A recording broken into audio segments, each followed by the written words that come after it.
that there's some invisible gases that rise, CO2 by the way, that rise in the Earth's atmospheric pressure levels, and then it stays there.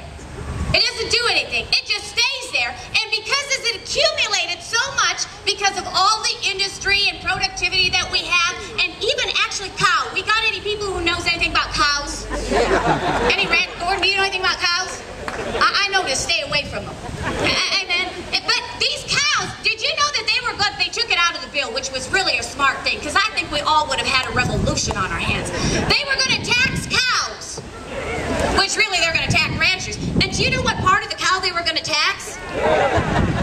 Yeah, you got it right. They were going to tax to come out of the other end because it was CO2 gas. I thought they better never go to any of our family celebrations. Yeah, true, that's true.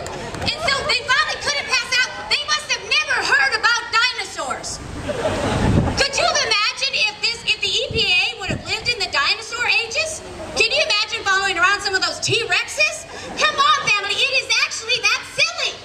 It is that silly of a bill. And so they decided there's too much CO2 gases. So this invisible gas that is going to harm us now is causing global warming. Kind of like the Empire's New Clothes, you know? That's what this is. It's storybook. I think they get it from there. So they said in order for us not to do this, not to have any more of this gases, we're going to save the environment. And so they think that we're dumb enough to believe that this is about our environment, and so and it's not about money. And so they said we're going to tax all these industries and all these people who put out all these emissions that are harming our country, harming actually the world. In 1997, it's called KYOTOL. I think it's called Kyoto. Kyoto, you can tell that where I'm from. Kyoto Protocol, and that was all these nations that came together to do this globally. Well, you know what? We bought into it, and the United States signed into it. We said that we would actually decrease our emissions. Well, in 2001, the administration, under the Bush administration, I want to read you what that actually said, what he said on this, because that was actually a smart statement. The U.S. signed out of the government global warming. That was a good thing, yes? I think we should have a few fine hats for that. And this is what he said. President Bush said that the changes would be too costly to introduce. People! You know what? This new administration changed that because we got signed back in. President Obama said in February 24th, sending legislation that places market-based cap on carbon pollution. $846 billion of our money will be raised in taxes to collect on cap and trade. They will tell industries that you can only emit this much gas, and if you're going to emit any more, you have to buy a permit for invisible gas. Yeah.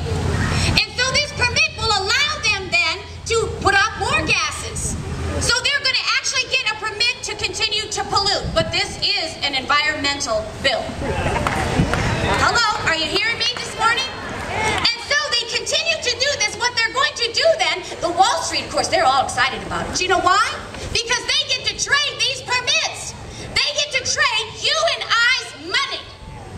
And I don't know about you, but I work pretty hard for my money. Any of you out there work hard? Any of you concerned about what your money's going to go to in these next months? Family, we cannot wait to 2010. We need to prepare for 2010 in elections, but we must unite our voices together, and we must stop this bill so that we do have money left over. Right. Agree? All right, I'm almost done. Where you at?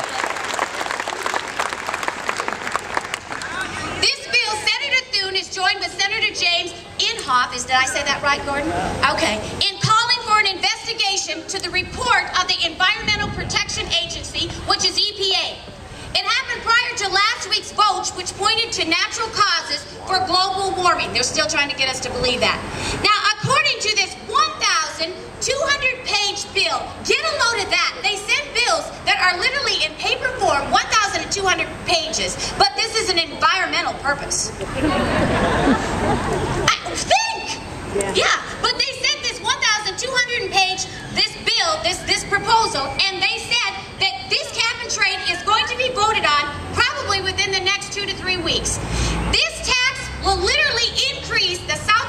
Utilities Commissioner said that this tax will increase our utilities 40%. 40%. It also says that Obama said that these higher costs will be distributed to you and me. That means we're going to be paying for it. I don't think so. I say no. Oh, that's a very weak no. I say no. No more. President Obama has admitted to these higher costs, and the Congressional said that our gas prices will raise 77 city council members, and you ask them, hey, what's the sustainability, and where are you taking our city? I live in this city. Where are you taking us? You call your senators and your representatives and you make your voice known. And I'm not saying to just do it once. I am asking you today on a weekly basis to call these offices. You say, well, what good is it going to do? Your voice is going to hit these switchboards and they are going to have to note that there is something going on. Something is going on. He said at a time of a civil war that came, he said both parties deprecated war. That means they prayed against war. Both parties prayed against what was about, our country was about ready to go into, dividing our nation. Both parties prayed against it. One chose to make war so that our nation would not survive. The other chose to accept war so that our nation would be preserved. Family, we're here to preserve our nation, and we need to accept that we truly are in a war. It's not a war like these men dedicated their lives for. Our war will be fought with words in remembrance of what they did. Do not let what these men and women of our country have sacrificed their lives so greatly for be embarrassed by the lack of our voice in this hour.